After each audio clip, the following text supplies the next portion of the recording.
It's official. Today marked the final round of online balloting by Democratic delegates, making Vice President Kamala Harris the first Black and South Asian woman to ever secure the presidential nomination from one of America's two major political parties. Laura Barón-López recently traveled to Georgia to hear from Black women, a pivotal voting bloc for the Democratic Party, about Harris's candidacy and this milestone.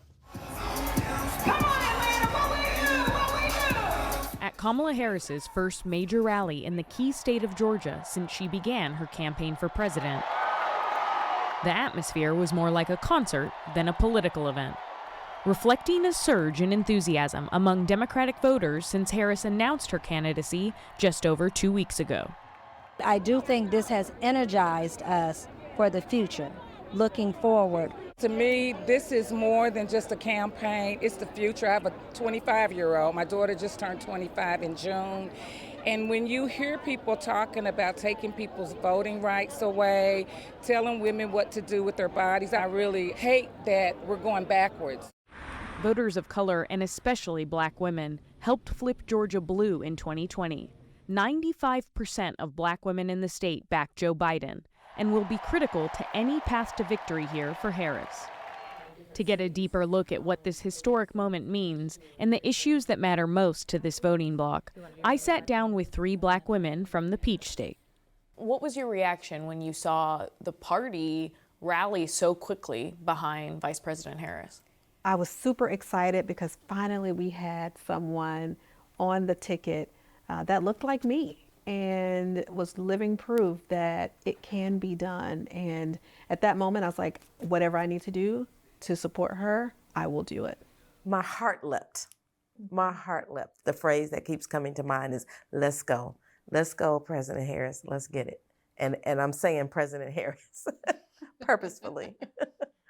It was this monumental energy shift. You know, people are talking about it on every social media platform. You can't go in the coffee shop and not hear about what's going on. It's an excitement these women haven't felt since President Obama's 2008 campaign. I feel that this exceeds that. This feels even more elevated, more excitement, and more just a general, like a big sigh of relief, and then this huge surge of energy. It's 2008 plus a whole, like 100 times more. One thing that immediately caught a lot of Gen Z voters off rip was her joy. 22-year-old Kayla Pouncey, who grew up in Atlanta, says the vice president formed a unique connection to her generation during Harris's first run for president in 2020. That's kind of been an ongoing meme, just kind of the idea of laughing in the face of chaos and not only going into the room with positivity, but taking the energy in the room and changing it. For Maya Edie McCarthy, a doctor who herself experienced pregnancy complications in 2020, the vice president's outspoken advocacy for reproductive rights since the fall of Roe v. Wade stands out. I want to be able to leave this world and know that my daughter has more freedoms than I was able to enjoy, not less. And I firmly believe that no man, no government should inform what I choose to do about my body, especially when it comes to reproductive health. Mother of 4, Rachel Mitchum-Elahi, says voters will also be focused on the economy this cycle. I'm hearing concerns about financial security and not only how are we living day to day now, how we're going to make it with rising prices, but also concern about Social Security. Pouncey says many Gen Z voters hope that Harris will distance herself from Biden's approach to the Israel-Hamas war. We want to see some sort of statement, taking a bold stance and action that will ultimately result in a ceasefire from the vice president. If she doesn't take that bold stance, do you still plan on voting for her? I do plan on still voting for her. A step in that direction would be significantly better than ultimately, settling for the alternative. That alternative, former President Donald Trump, recently stepped up personal attacks against Harris, including questioning her Black identity during an interview before the National Association of Black Journalists. She was only promoting Indian heritage. I didn't know she was Black until a number of years ago when she happened to turn Black, and now she wants to be known as Black. We spoke to these women before Trump's comments, but in follow-up conversations, all the women agreed that Trump's statements were offensive. It's it's senseless. It's disrespectful. As a biracial woman, she decides what she identifies with. It's not like she, quote unquote, turned a certain race or ethnicity at a certain period in life. She's always been that way. It was a slap in the face. She has always shown up as an African American or African American and Asian woman. And it's because of that identity, they say, that Harris has faced a unique set of critiques. Some Republicans have called her a DEI hire.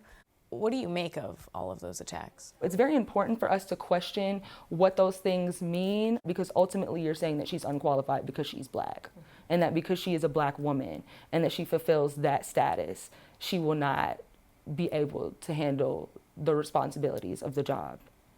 I'm not even sure why I'm giving oxygen to these schoolyard antics. That being said, there's an adage in our community that we have to work twice as hard to get half as far.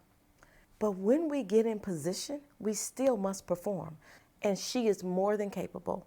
In the past, we've seen sexist, racist remarks made against candidates like Barack Obama, made against Hillary Clinton when she ran. Are you concerned at all just about the road that Vice President Harris faces? I'm more so concerned about the mental health of a lot of young Black girls in our nation who are watching these things happen. You finally get to see somebody who looks like you up on this platform ready to make change, and then just to see the world so viciously tear at her and try to break that spirit is very detrimental. Despite these attacks, this group says America is ready to elect its first Black woman president. I never thought I'd see something like this in my lifetime. Women can adequately lead this country, more than adequately lead this country, and it is time to put a woman on that platform to get the job done. Change is scary, and it's hard to envision it sometimes. Whether people think we're ready for something or not, it shouldn't preclude you or stop you from launching out. Even though people didn't think they were ready for this, we are. We're ready. We're ready. For the PBS NewsHour, I'm Laura Barone Lopez in Atlanta, Georgia.